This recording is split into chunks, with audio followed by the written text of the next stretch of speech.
part of the Press Play Podcast Network. Look up in the sky. It's a bird. It's a plane. This is Jason J. Lewis, the voice of Superman on Justice League Action. This is Mark Wade, writer of Superman Birthright. You're listening to the Krypton Report.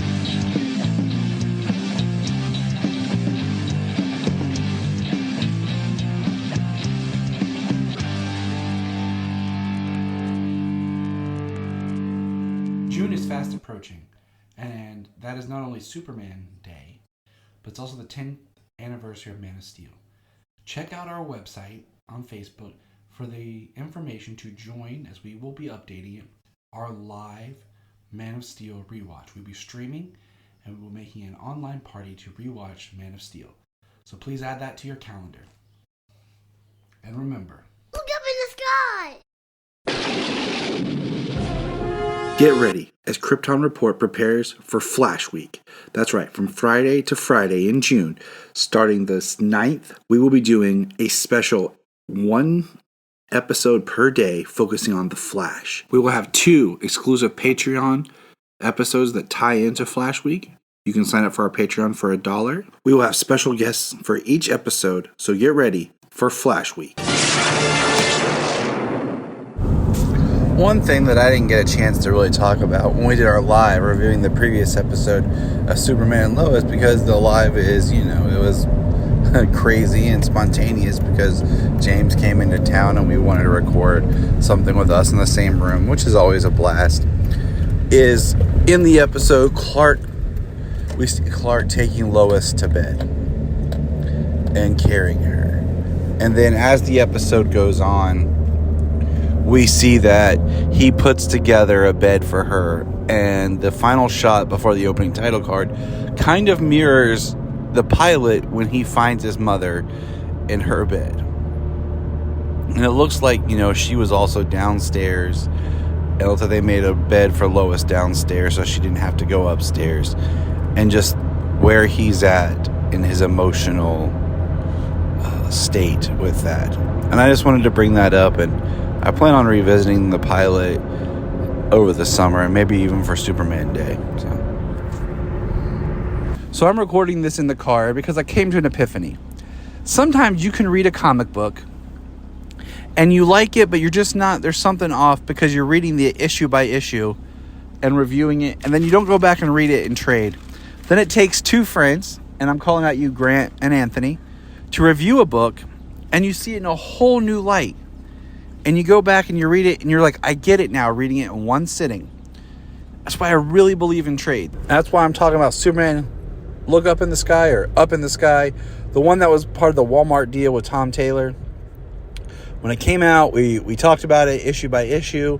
And I just feel like it wasn't really gelling because of just the space of in between issues. But listening to them talk, I've decided to reread it. And I started reading it today. And I'm like, yeah. This is a much better story, and it definitely is one I think that will resonate more. And I think it's one that deserves to be mentioned in the same breath as a lot of the other best Superman stories, because it is a very self-contained, and we might revisit it later on the podcast. It's been so long, but that's my thought.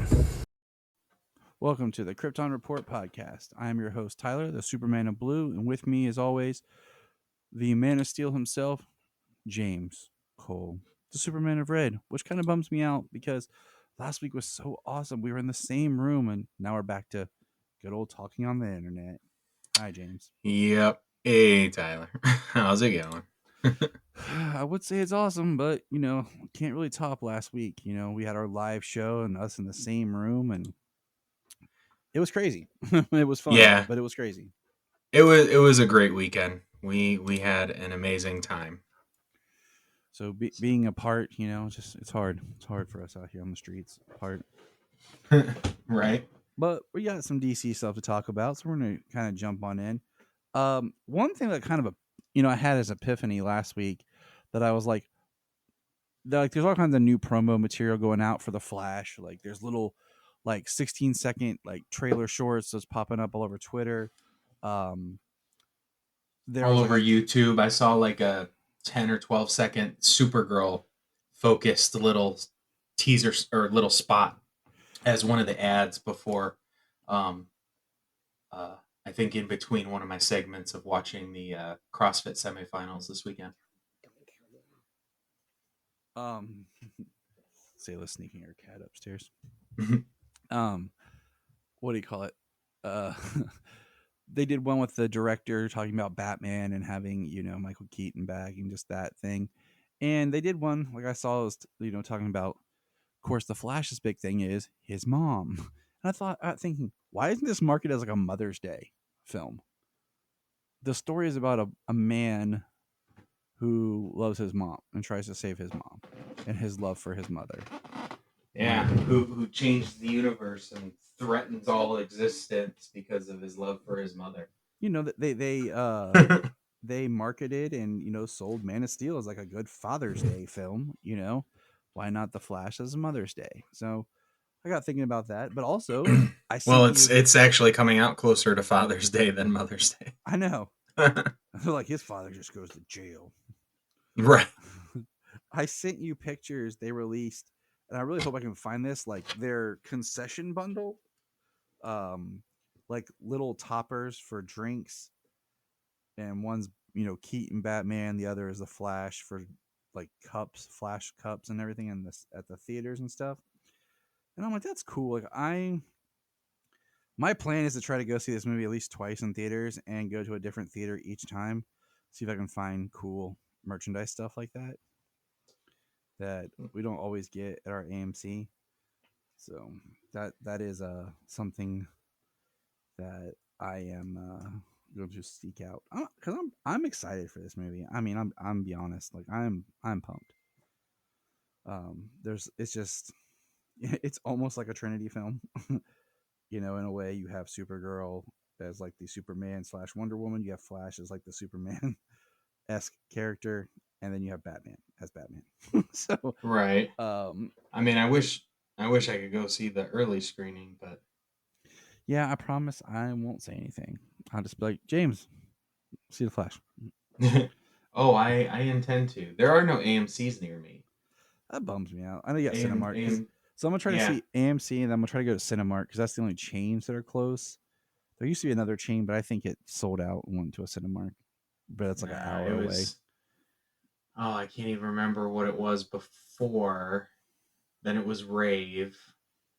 And Rave. Cinemark for a long time. There was one Rave that was up at Polaris. Though, see, I think it became a Cinemark, and then the other Rave turned into an AMC Classic. And then the Regal disappeared and became a car lot. So there's like no Regals around here. It's just there's like a couple indie theaters, but there's a really nice one in downtown Columbus called the Gateway, and I haven't been there in years. I just stay away from them downtown. But anyways, that's us talking about stuff that doesn't matter. Let's see here. Gotham Knights. This is funny. So we're still waiting. We're still holding our breath to find out if the CW is going to cancel Superman and Lois or not and what they're doing. But one thing that's been said is Gotham Knights is the cheapest DC show that the CW has ever produced.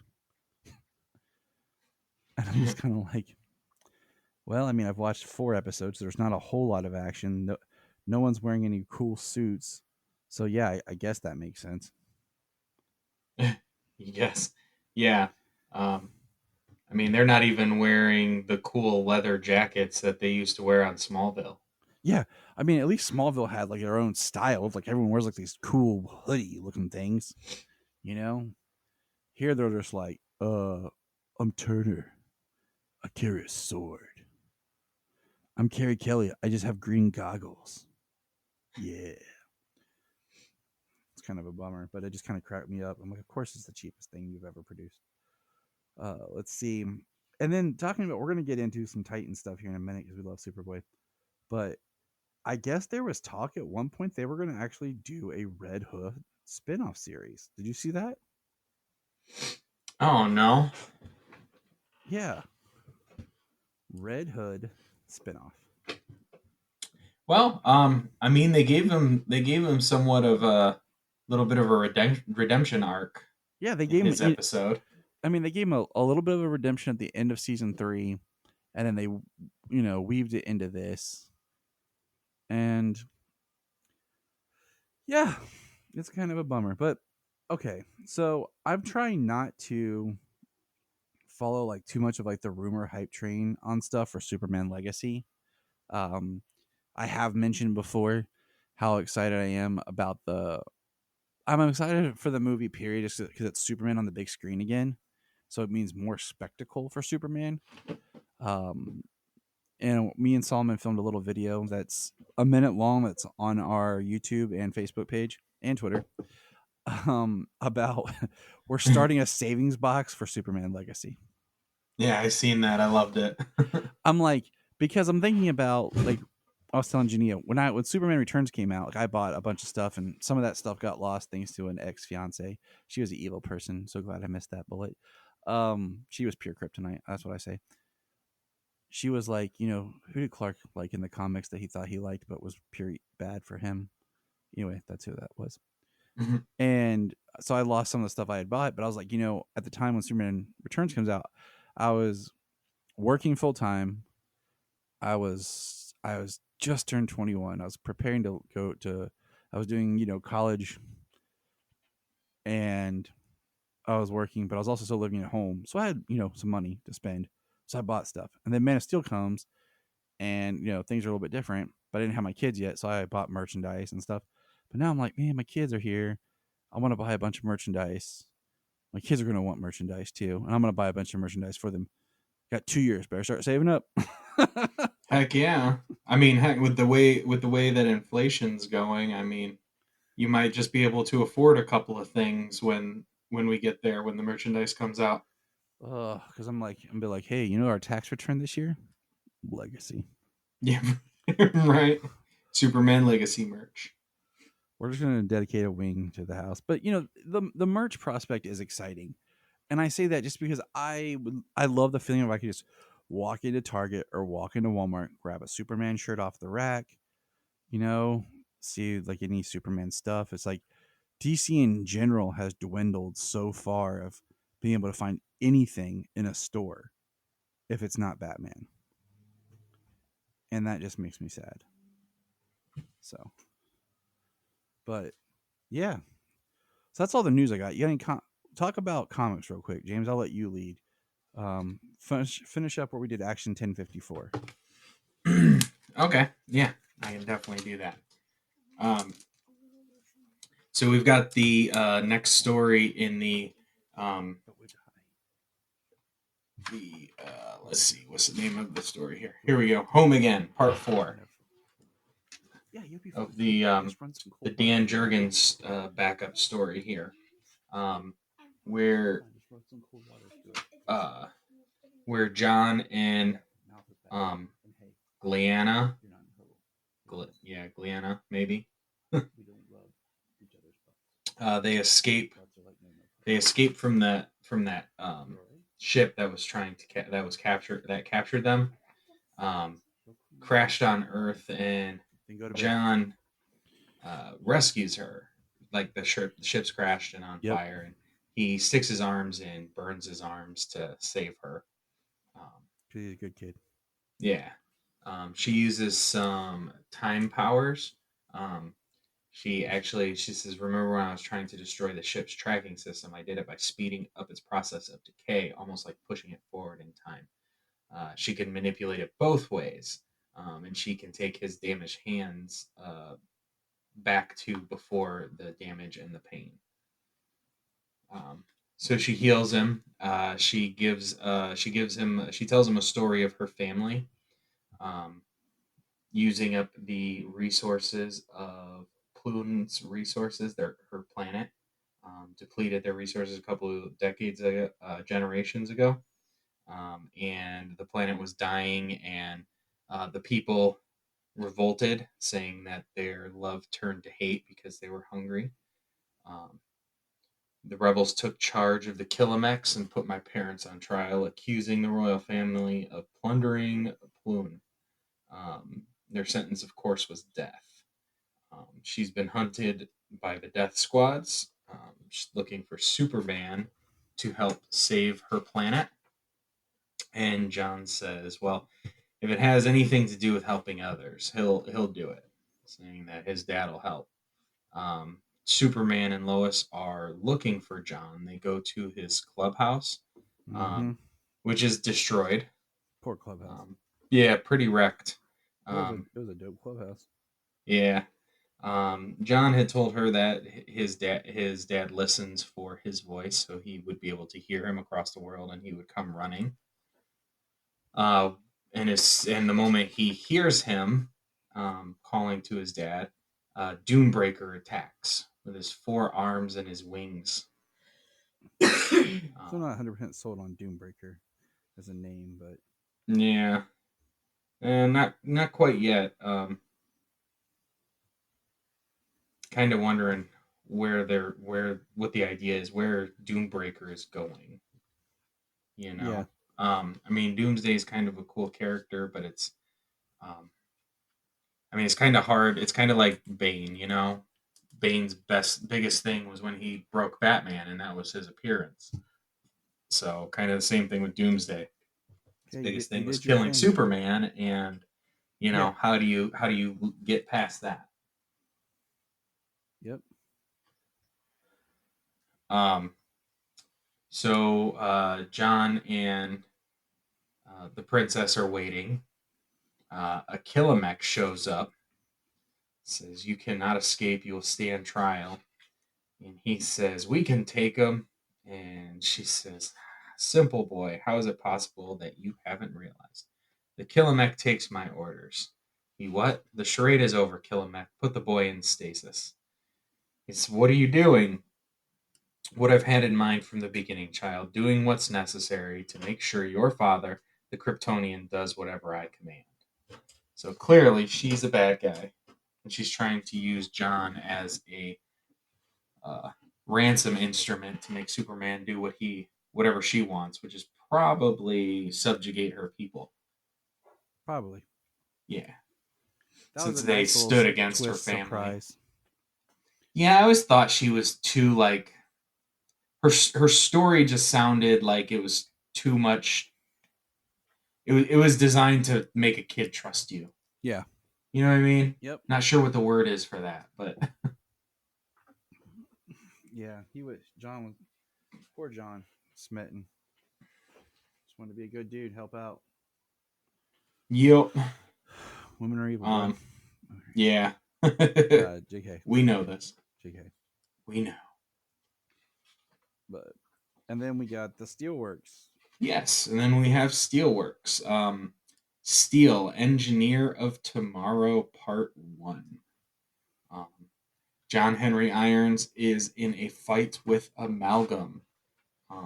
Some sort of cyborg. Makes sense. I'm assuming he's probably more of a Steel villain. That's a good assumption. Yeah. Maybe we've seen him go against Cyborg or something too. Who knows?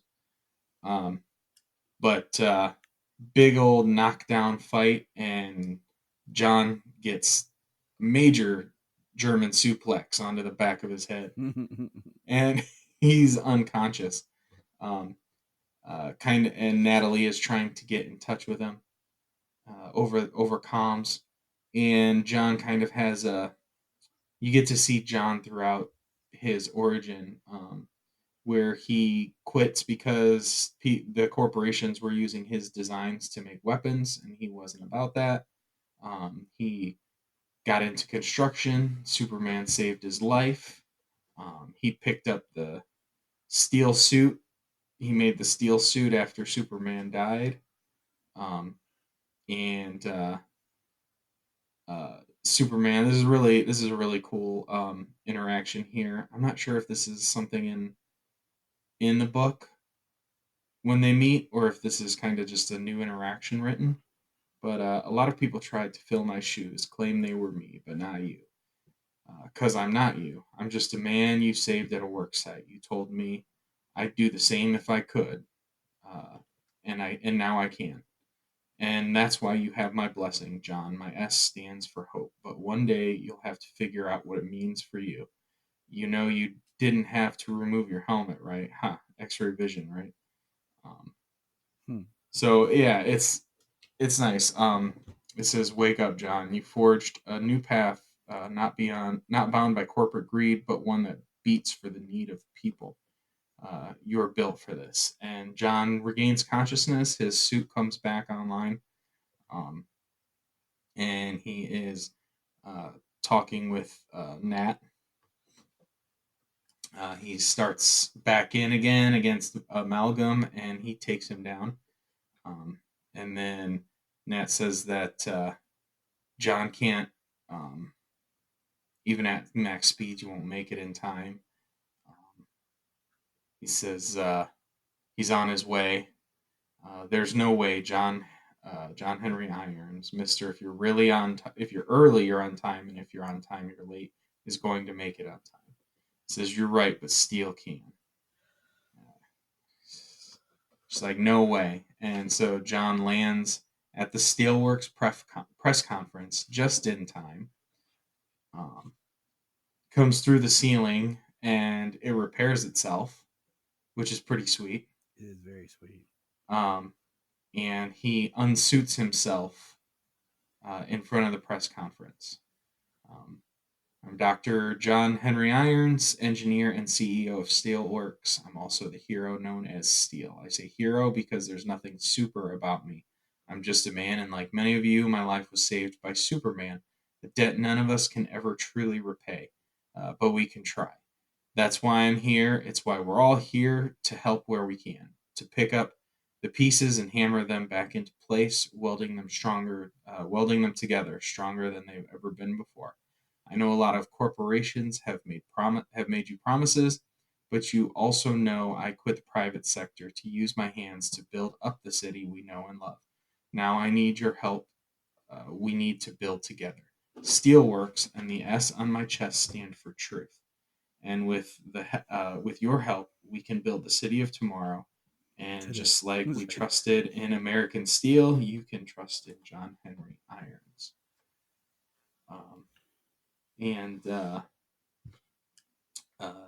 We've got somebody watching on as John Henry Irons delivers his statement. And breaking news, fugitive arms dealer Amalgam was stopped today by the hero known as Steel, or as we'll now know him, John Henry Irons, the Steelworks CEO. Authorities were planning to escort the villain to Strikers Island Penitentiary, but as officers arrived on the scene, they were attacked by drones that quickly fled, taking Amalgam with them. Somebody saying, "Be seeing you soon, John." He's got flying balls around him. I mean, the only person I know for that is Michael Holt, Mr. Terrific. Yeah. But I don't know that Mr. Terrific's the bad guy of this story, or future bad guy of John Henry Irons. That would be weird. Yeah, so I'm not sure what this is. This might be somebody else. I don't know. I don't know enough of I've never read Steel by himself. I've always just read Steel as part of where he appears in Superman stories. Right. Same. So, but all right.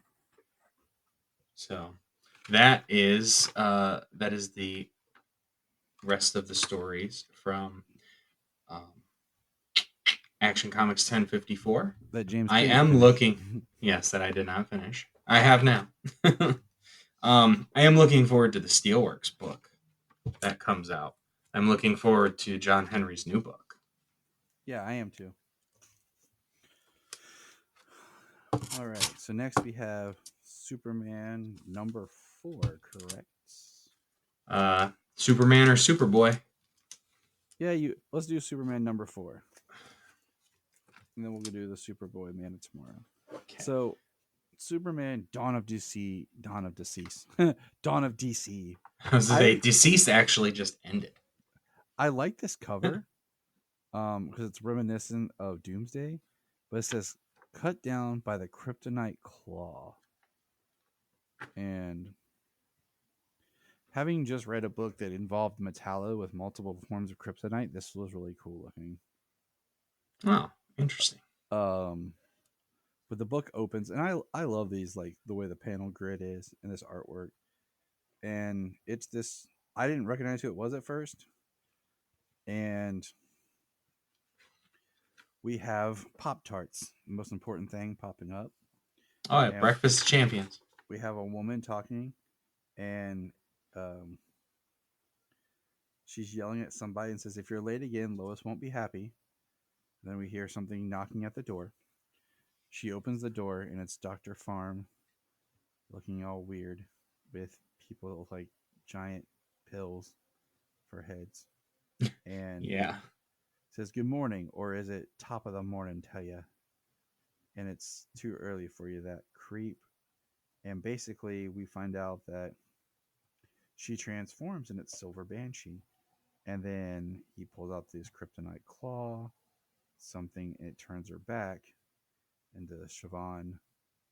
And then he looks into her eyes and basically is like, if you follow my every order, I will give you what desired, or I will kill everyone you love. And her eyes turn red. And I was like, dang, that's tough. But then we get Luther still in prison, and he overhears people talking crap about basically people who commit crimes who have money. They're putting down Superman. And this is probably one of my favorite things. Lex Luthor actually takes a part of an acorn, flicks it, and shoots it right into the dude's mouth. And he's choking. And then you find out he was allergic to peanuts. And which is funny because Lex says acorns technically don't have the allergens that lead to anaphylaxis. Exactly. So it really shouldn't have caused that. And Superman's like, he almost died. And Lex is just like, he was rude. And, it's Lex pitching to Superman what they need to work together. And then this is what I thought was really neat, was Lex says, recently, you've been doing all of this. And it's 4 panels of different adventures that Superman has been on.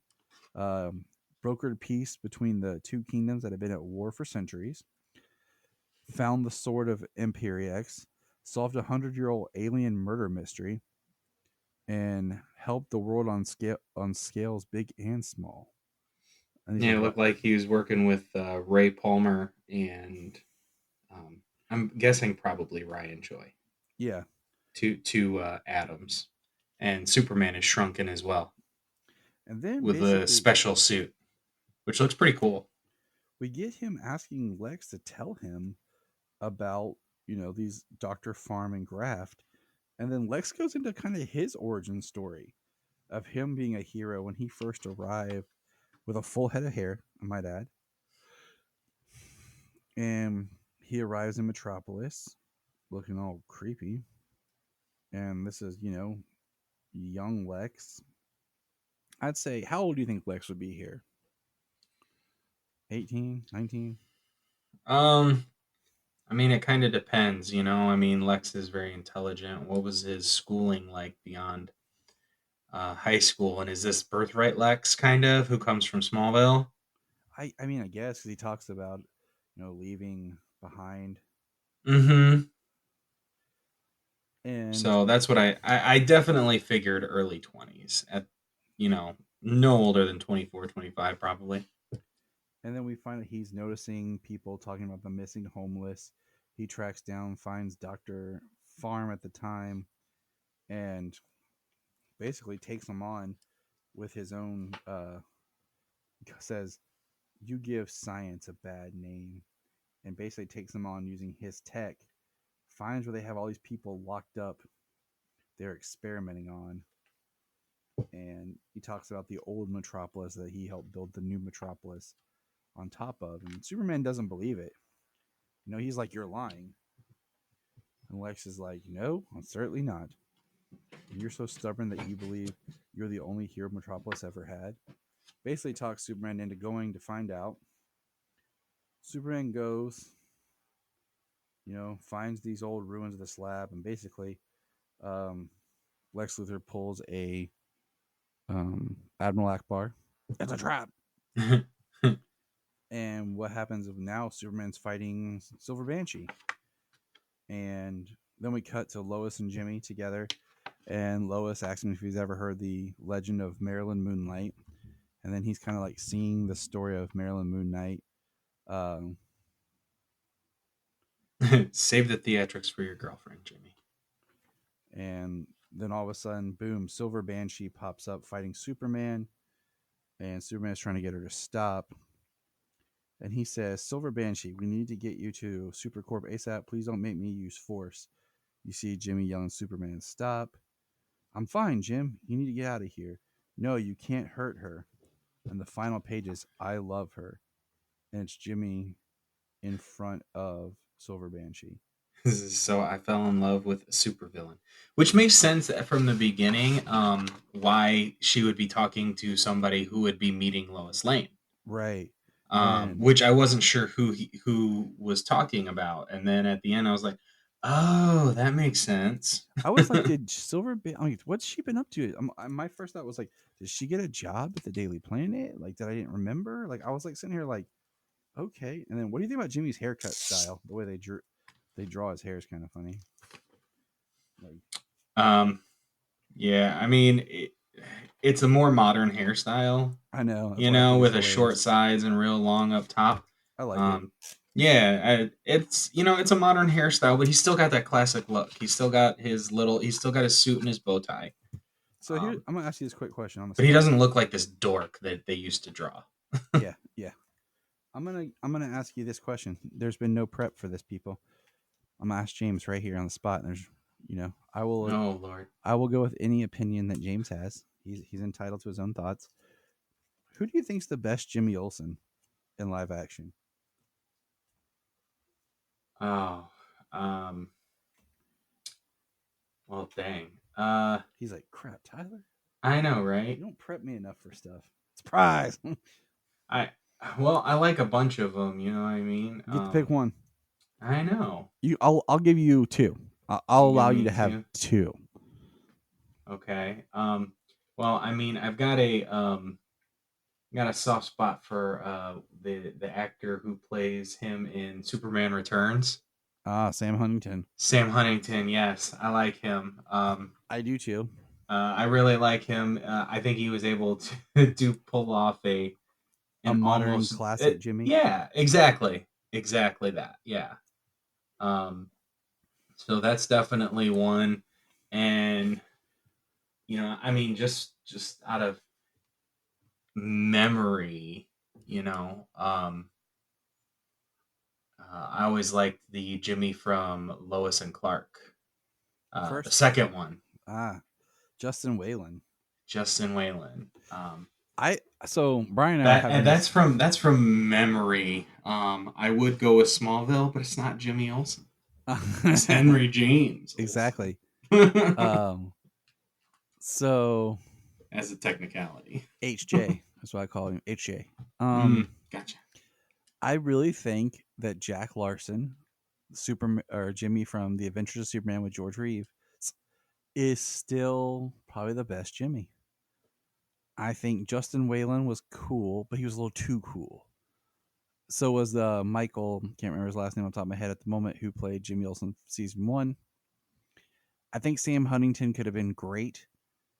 But they didn't give him enough to do. And but he is my number 2. So here's to you, James Gunn, for giving us another good Jimmy. If anyone would have said Michael Cassidy from BVS, I'm Jimmy Olsen. Okay. Right. But yeah, just a quick discussion. All right, Superboy Man of Tomorrow number 2. I honestly read this. I have notes. I don't know where they are. And I'll be honest, I'm not really digging this title. I don't know what it is. Maybe it's just him being off-world with all these weird aliens or something. But I'm not feeling it at the moment. I don't know. It's probably just me. But yeah, I don't know. Well, the artwork and then the at least the names, like the Cosmeteers, sounds a little weird, childish. I don't know, maybe. But other than that, I do appreciate Connor wanting to be a hero in his own right. I mean, I do too. Well, because a really big thing in this issue is he doesn't. Nobody's coming for him. Nobody's coming to help him. Clark, Tim, Bart, Cassie. Nobody from because he's been on teams. Yeah. He's been with teams for since the 90s, and then he's been MIA, erased from existence. So like it's an opportunity. I do like the opportunity of him being able to play the leader, be Superman for a new group of people. The way the Cosmeteers in this story are very, the ends justify the means, by killing people and letting innocents die in the crossfire. And we get Connor being able to be Superman in this situation. Yeah.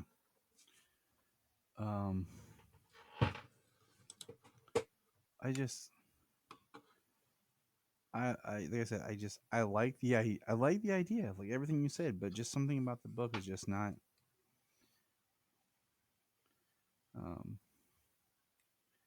hitting me. But I don't know. But talk about this issue, because I literally cannot remember anything that happened in this issue. Well, it opens up at the end there. Dominator X is worried about the losses that he suffered from his clones and genetic weapons. Superboy is fighting the Cosmeteers, and they missed one of the experiments. So they go to take down the experiment, and in doing so, they almost kill a bunch of innocent bystanders. And Superboy is the one who saves them, rescues them, tries to talk to them, to the Cosmeteers, and they toss an inhibitor collar on his neck, and take him out and play the heroes of the planet.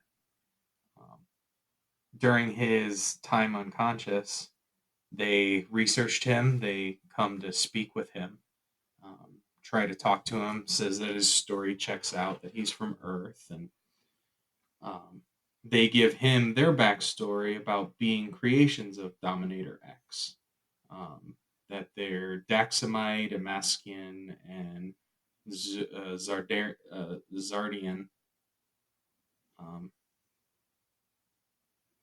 To create them, they freed a bunch of slaves. They freed a bunch of, but his operations continue.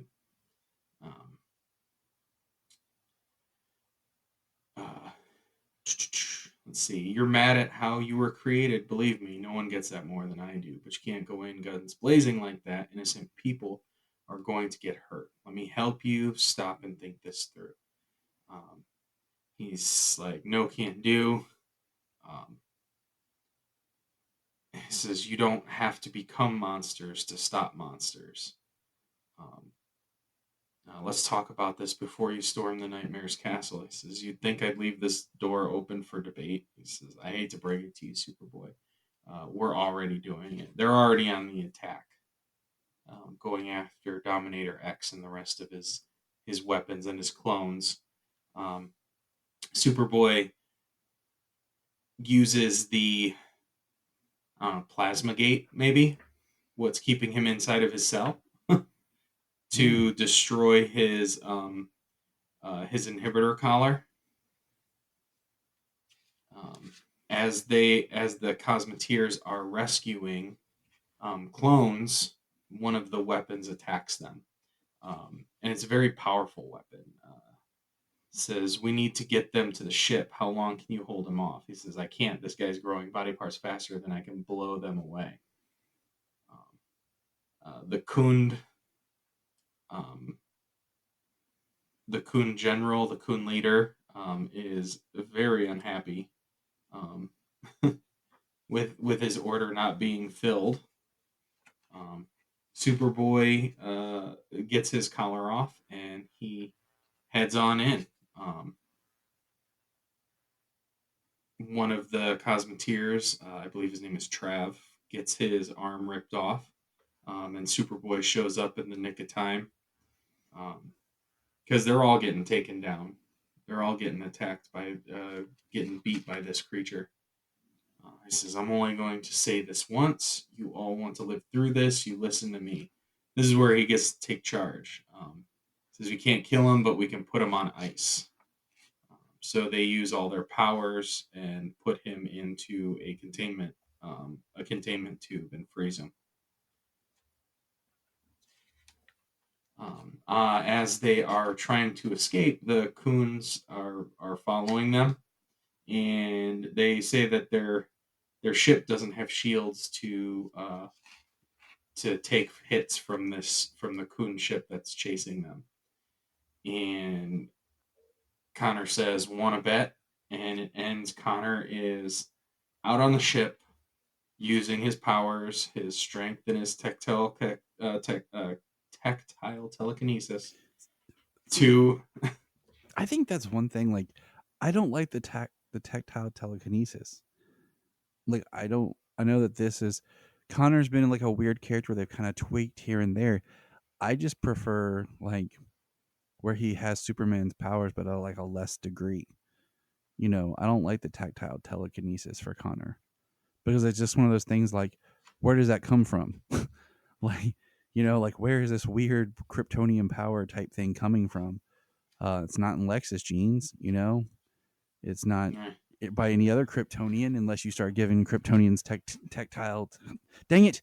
Start giving it the telekinesis, tactile telekinesis. So it's just one of those powers I don't like. It's something I've never liked about Superboy Connor. That's why I kind of. I mean, it's allowed him to do some different things that others can't. It does stand him apart. Is it something to do with the splicing of the DNA that gives him some that? I mean, honestly, if I was warps his abilities. If I was writing it, say now, doing something, since you know we have the what do you call it, the Lazarus reigns and everything, and doing something like where John got hit and having the electricity like pop up, doing something where Connor got hit and the tactile telekinesis is a new power that's kind of forming. That I would buy, other than just being kind of this power he's had. But that's just me. That's my 2 cents. Take it, leave it. Don't hurt me. Okay, I have some breaking news if you want it. Yeah. So basically, Carl's Jr. / Hardee's is doing movie tie-in stuff with the Flash. I just sent you. I saw this on Twitter. This guy's usually really reliable. I went on Hardee's website. I don't see anything yet. There's a Hardee's right by me, so I'm gonna keep checking.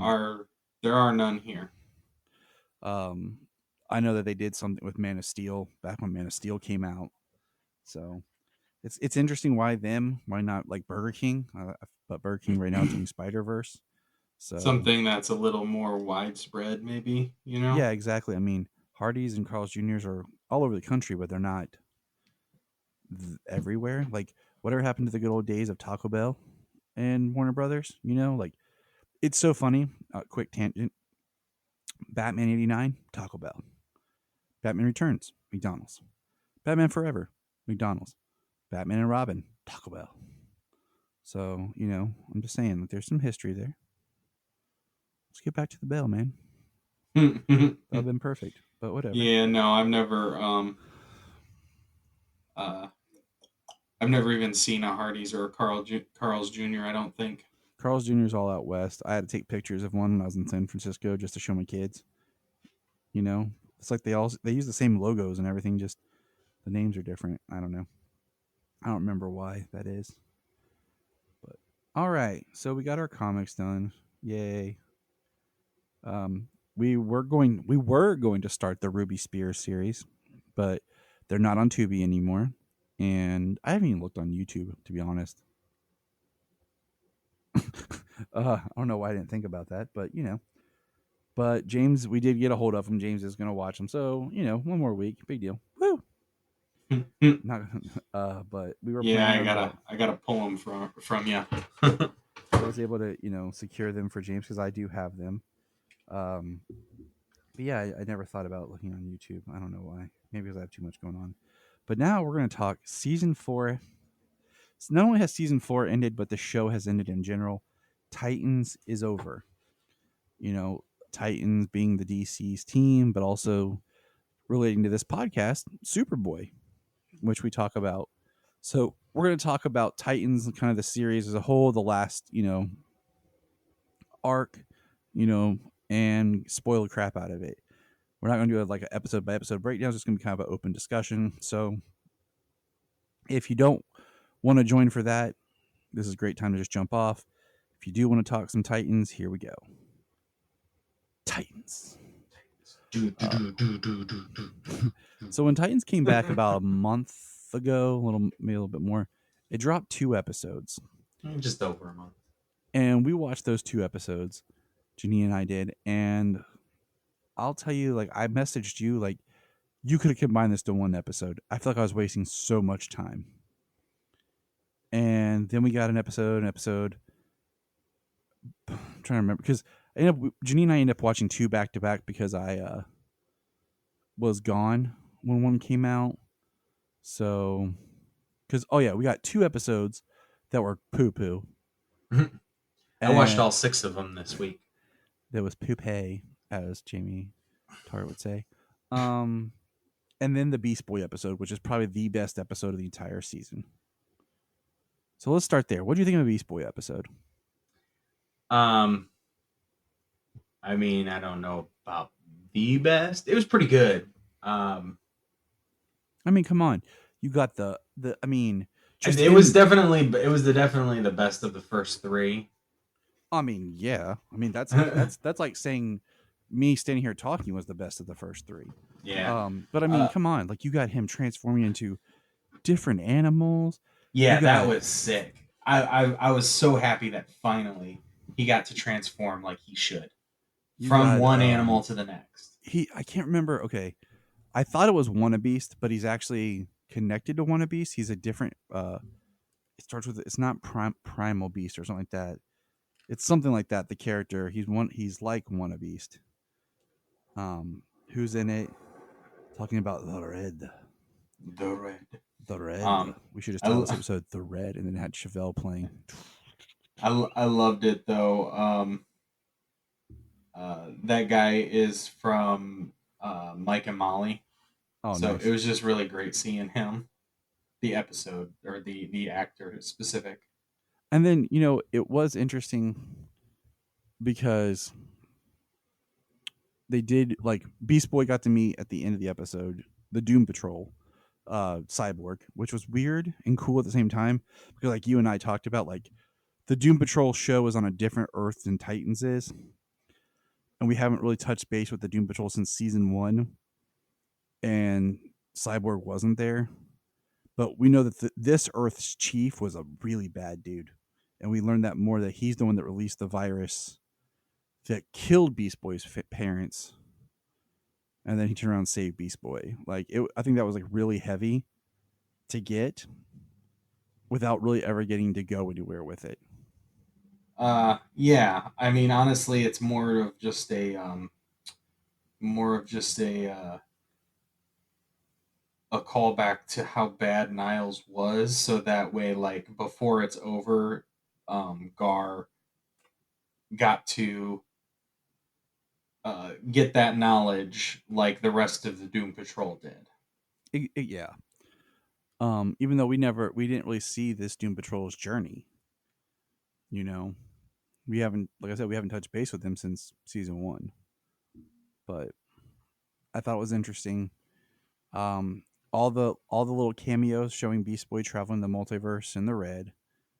Of course, his interaction with Stargirl was awesome. Yeah, I expected more.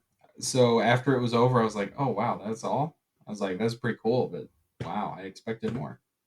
Yeah, I did too.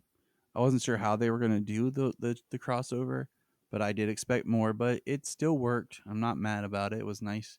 Stargirl season 3 is amazing. If anyone hasn't watched it yet, that was probably, as of right now, I would say the two best DC shows that haven't dipped in quality. Stargirl has only 3 seasons, and Superman and Lois, and it's at season 3. It's so hard for some of the others like Flash, where they were so good for the first like 3 to 4 seasons, and then just pa. So it's so hard to kind of comment on as a whole. But since Stargirl only lasted when 3 when seasons, half of the show is very poopy.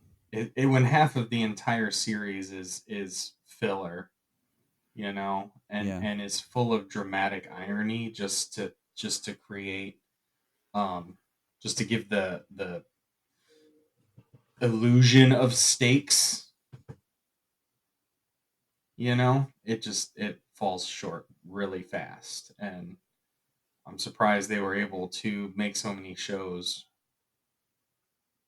Yeah, and so many seasons full of it.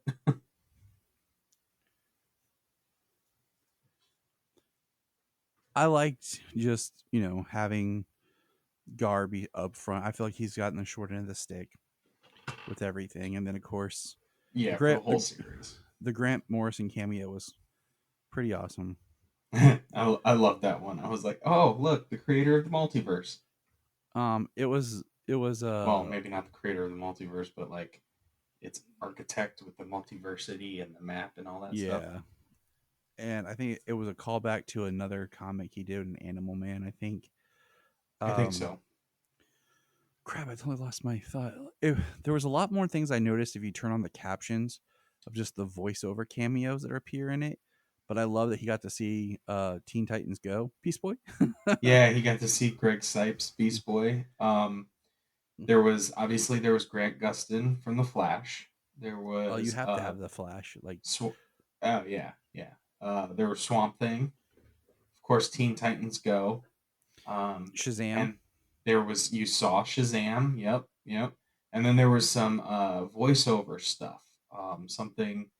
It was Paul Kent from Superman the movie. Yep, there was Paul Kent from Superman the movie. Glenn Ford, Cesar Romero as the Joker, as well as Alan Tudyk's Joker, along with Kaylee Cuoco's Harley Quinn. Yeah, I thought it was neat incorporating the animation into the multiverse. Just kind of expanding that thought that even the animation is connected to in the multiverse. So right. Well, I mean, when they did Teen Titans Go versus Teen Titans, that movie, they did various animations. They even did comic books. Dude, I love where that. The comics were like part of the multiverse. Who are you? We're the serious versions of you. Okay, they're the serious versions. Right. But that episode was awesome. And then, so Connor, well, like I said, we're just talking in general because I can't remember episode by episode. But Connor, he shaved his head. He went more Lex Luthor, but really he was still Connor. Like he was trying to stop Brother Blood on his own. And we saw him working and being. I really like this is my favorite version of Connor. Like it's the only one we've ever actually spent time with other than Young Justice. Yeah. I really like Young Justice, but in that he was a lot angrier at first and it took some time, but I really like Josh Orpin as Connor. I would have loved something where just give me an episode of like a super special where it's like Segel opens a portal and Segel drops in and he pulls all the super people and it's Tyler Hoechlin with Jordan and Segel and Connor. And this Connor, not Smallville Connor. Yeah, this Connor. And boom, with Sasha Supergirl, just throw her in there too, just to make it even more fun. Right. Joshua Orpin's great. I mean, he's just built like he looks like the standout, like the super character amongst the team. I thought his Lex turn was really good. He really did like push things. He really did push the limit about doing it on his own. But I do like that he didn't fully just like be this Lex analog. Yeah. He was still trying to do. He was doing. He was doing things to still try and stop um, Brother Blood, or Sebastian rather, more. Sebastian. Yeah. But he was trying to do it on his own. He was trying to do it by himself. Kind of something we were just alluding to in his current book. Yeah. But I think his turn was great. His performance was awesome. And you know, they really dug into that at the very end. The last conversation him and Dick had. Yes, that was probably As one of to the the best reason moments. why he did what he did. He talked about he talked about going close to the edge and doing things he didn't really want to do, and Dick gave him a great conversation about the reasons, and I really liked it. And I liked how Dick never really was against Connor, and it was Dick's, saying that everyone kind of welcomed Connor back in because they weren't sure what to think of him, and he tried to destroy, Trigon's horn and everything like that, and you know. That was pretty cool. Jamie was like, "Oh, it's Mjolnir." I was like, "Well, yeah." What I thought was interesting is just the fact that, they filmed this season, then found out it was the last. If I'm correct, this season was completely done, and they found out it was going to be the last. But it came full circle with going back to, threads of Trigon and everything they had done in season 1, that this felt like a good note to kind of end the series on. And I feel like it works as a series finale when we get there. Like, it does well. It has more closure than other shows did. It has more closure than any season of this show has had too. Yeah, I told you. Like, even better than the previous. What was it? Season 2 was, or the season 2, the finale. Like the ending was pretty good, but it had some muddy middle bits. Season 3 was better. This is definitely the best season finale. Yeah, I told you that. I was like, they finally stick it, right? I did. I said, did they finally stick the landing? Sebastian was crazy good as Brother Blood, and he didn't don the costume till last episode, and it looked really good. Yeah, it looked like a really good costume. It was a really good costume. The thing I found interesting was the way his powers worked. Because we know, like from the comic books, like he bathes in blood. Yeah. And it gives him power, and it gives him longevity and heals him and whatnot. In this, he drank blood. Like he drank the blood of his mother and got her powers. Pretty messed up. Yeah, and then he absorbed her essence, and then he killed Trigon, which was a surprise. When he like was summoning Trigon and Trigon's coming up, and I'm like, oh, all right. And then he just takes the axe and's like, well, bam, and then rips his heart out. I'm like, oh wow. Yeah, I was surprised he had that big old heart, and then drinking the blood. That's what kind of gave him his mission, and in the finale. And I felt bad for the girl that they were like, would you do anything for my son? And then Mother Mayhem rips her heart out. I was like, that poor woman. Yeah. Oh well. That's what and she died a virgin. Yeah. I was like, because I even looked at Jania when we were watching it, and she's like, would you give yourself to my son? And like she hesitates. I'm like, you're in a psycho mind wipe cult, and they're talking about doing anything for anyone. Yeah, that's on the table. Like, why would you even hesitate? Like, what do you think she's talking about? But in this case, it was rip your heart out. So that was sad. But don't join a cult. That's the message. Don't join a cult. For everyone out there, just throwing that out there to you. Don't be in a cult. Let's see. Lex basically built a weapon that was supposed to use Starfire's power. And okay, so I have to ask you this question, all right? So they use the starlight, star power, right, to kill Trigon, and it doesn't work because it wasn't fully powered. Okay, Connor gets hurt. He does it all on his own because he wants to, and then we see him kind of like burnt up and everything. But then his body heals and comes back. Okay, so his skin would have regrown, like, and healed. Wouldn't that have regrown his hair? Me and Jeannie had a way too long of conversation about this, but I thought that I'd throw this out to you.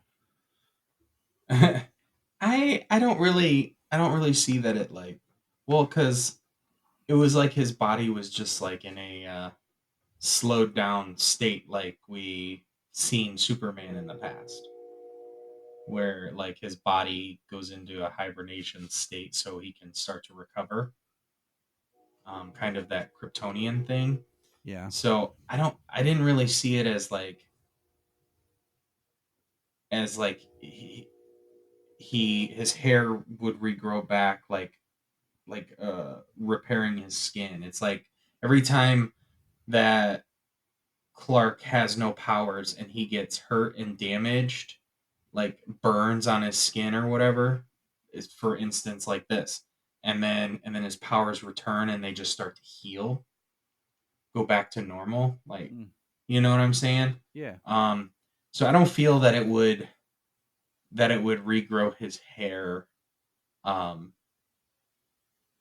just because he like awoke and his body was able to regenerate quicker, I just feel it's more like his body didn't heal itself, didn't regenerate that skin,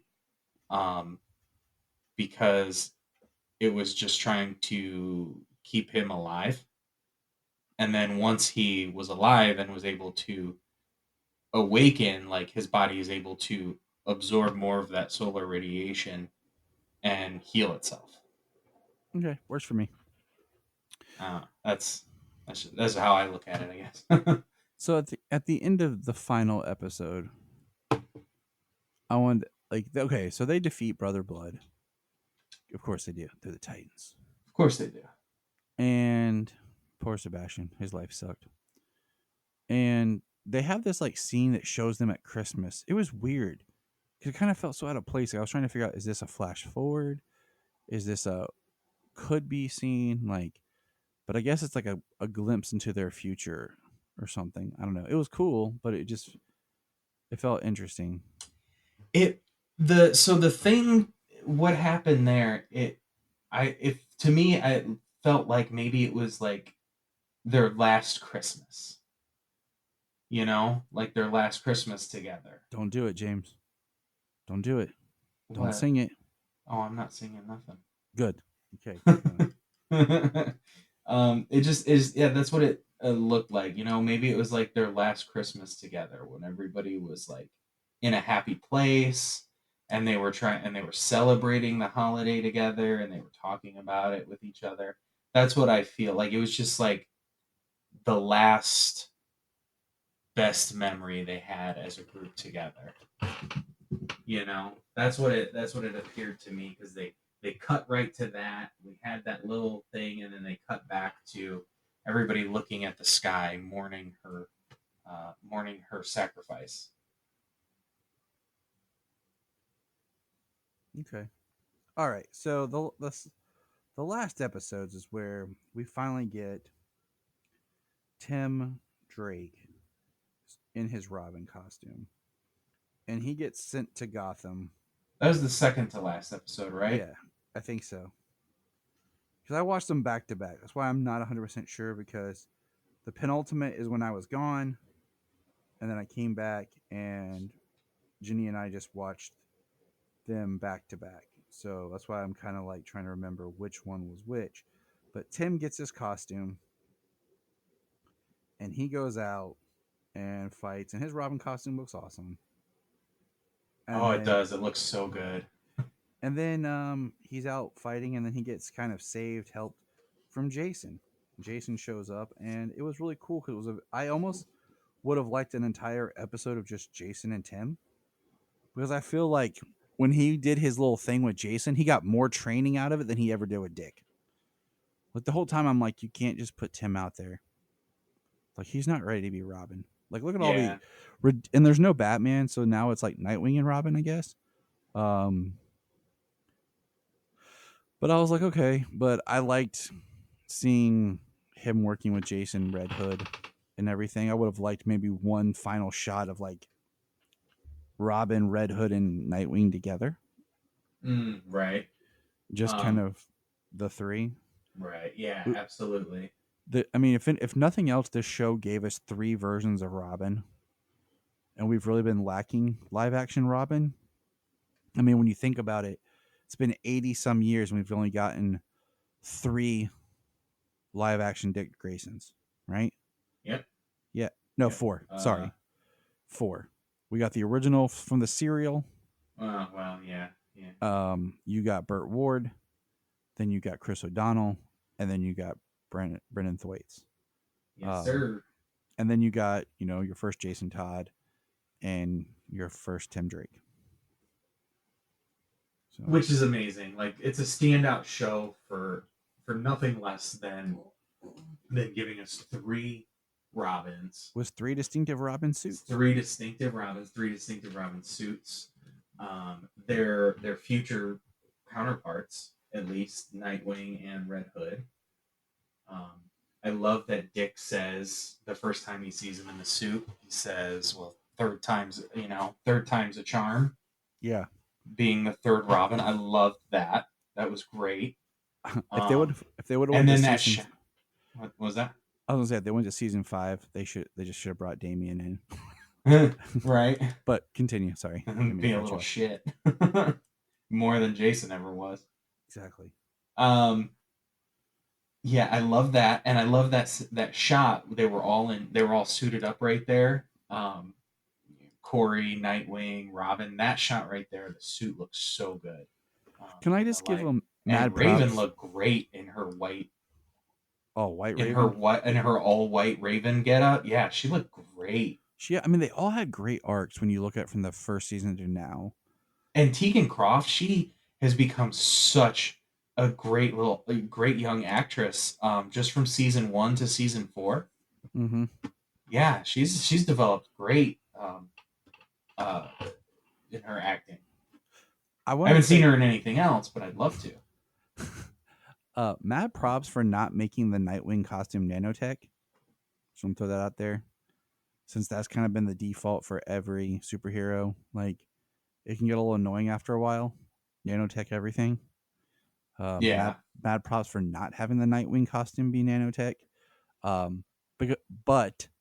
But one thing that's bothered me is like how cavalier he is about being Dick Grayson, walking around doing stuff while the other Titans are suited up, and he's not in his Nightwing gear. A couple scenes where I'm just like, why is he not suited up as Nightwing right now? Why is he Dick Grayson? Yeah. Well, they screwed the pooch on that back in season 2. Like season 2, they did so much outside of their suits. I still want them to release the lost finale of original season 1 that involved him really becoming Nightwing and the Doom Patrol. Yeah, that would be pretty cool.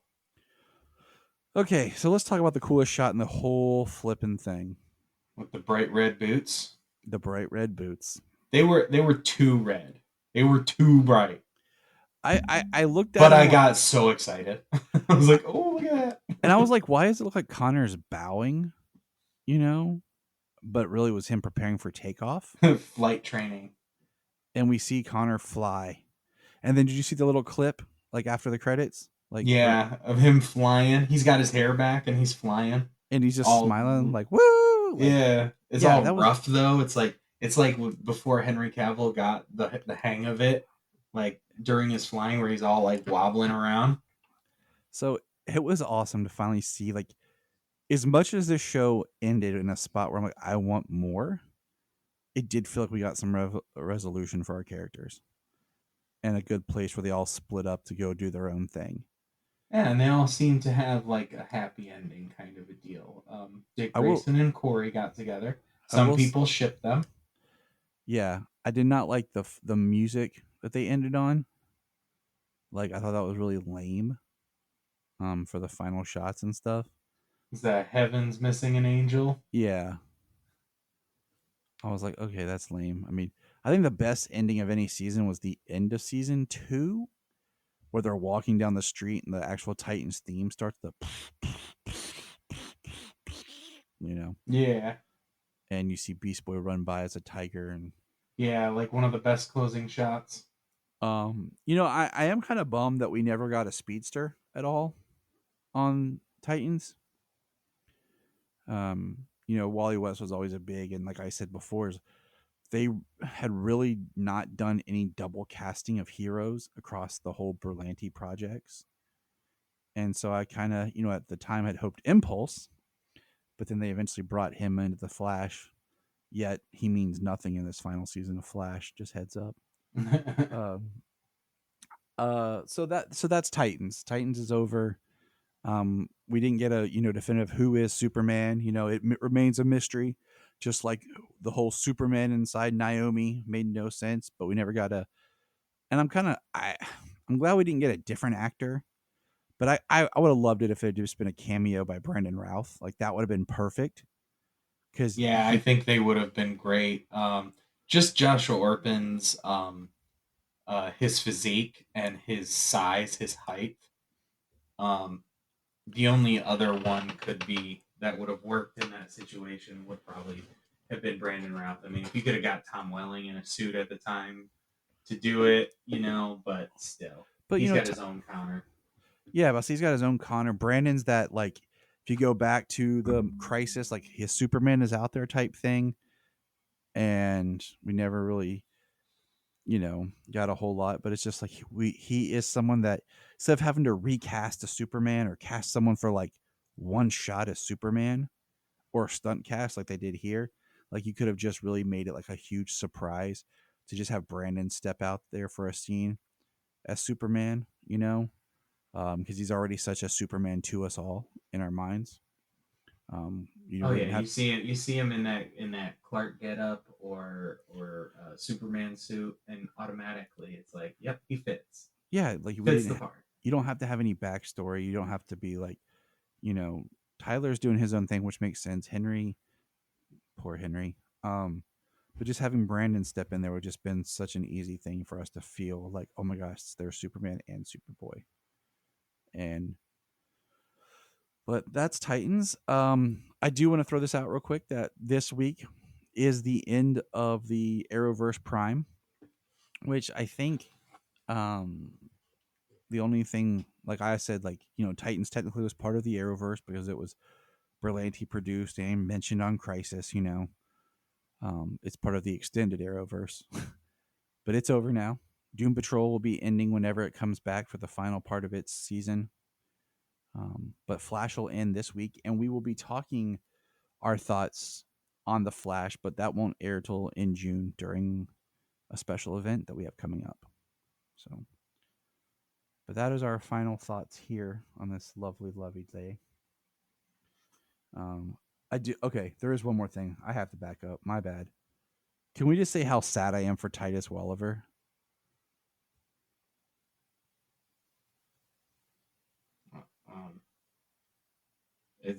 Is that something I haven't seen?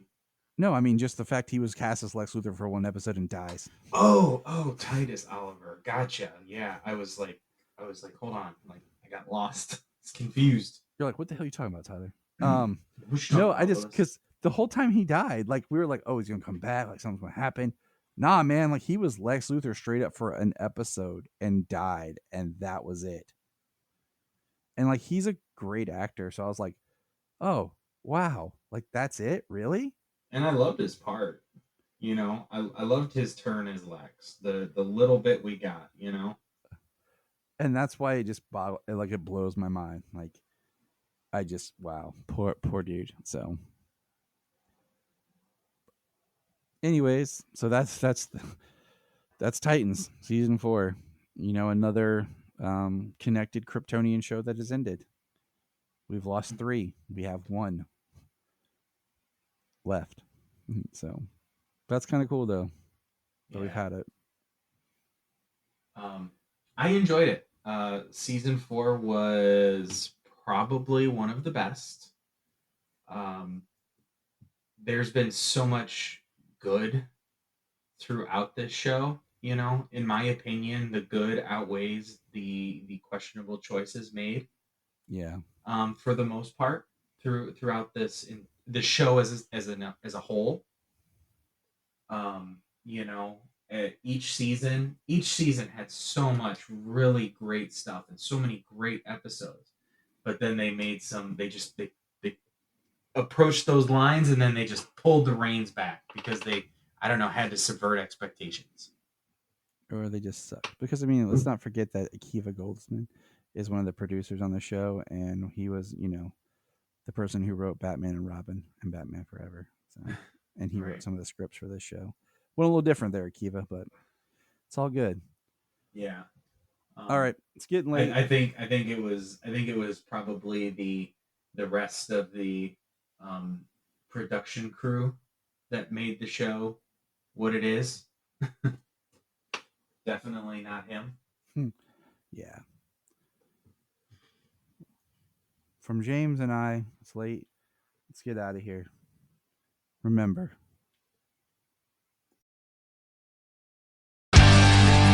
Look up in the sky. we just want to say if you've enjoyed this podcast, please check out other podcasts on the Press Play Podcast Network. $1 a month, you'll get extra special content that you don't get on the main show, like movie commentaries and whatever else comes out of our mouths. So check it out, patreon.com/Krypton. We're going to press pause and hear a few words from our other podcasts on Press Play Podcast Network. Hello, Brooks here with the Books with Brooks monthly book club podcast. Here's how Books with Brooks works. We read one book a month and then we talk about it. Classics like Stephen King's The Shining, debut novels like We Are the Brennans by Tracy Lang, and tons of other compelling, life-changing stories, one book and 1 month at a time. So come read along with us and then listen in. Before we start this episode of Krypton Report, I want to take a moment and just give a shout out here to our Patreon. I know what you're thinking. Gosh, everyone's asking for money, and I get it. But our Patreon is only $1. $1 a month that helps us keep the podcast going. And what we do is we try to find interesting shows and topics and whatever we want to talk about. We've done, as of this little thing, our last recordings were on the Scream series. Brian and Tyler, that's me, do our own show where we record in the car, and it's kind of funny. And we talk about pop culture or whatever is going on. We also have the Supernatural podcast we've been reworking. It's taken some time just because of life. But we do movie commentaries as well. It's something that James and I have done, what we used to do on the main show that we've started doing here. So for $1 a month on our Patreon, you can get those shows. There's at least 4 a month. Also, there's my movie pitch show that I do. But also, what we want is if you're a Patreon, you can come on. You can come on the main show if you want. Or if there's something you want to come on and talk about, we can do it as a Patreon special. So all I want is for $1 a month, think about chipping in, joining our Patreon, and you have a voice to be a part of things. Follow the link in the link tree or in the show notes below, patreon.com/Krypton Report. If you are like Tyler and James and can't get enough super talk, check out these other podcasts. Digging for Kryptonite, Supergirl Radio, The Last Sons of Krypton, the Superboy Legacy Podcast, All-Star Superfans, Superman the Animated Podcast, The Aspiring Kryptonians, Always Hold On to Smallville, The Geek of Steel, and Truth, Justice, and Hope. Remember to check out Krypton Report on all social media platforms. Go to linktree.com/Krypton Report. Find out all of our report. This is Dan Jurgens, and if you want to have a good time, keep listening to the Krypton Report.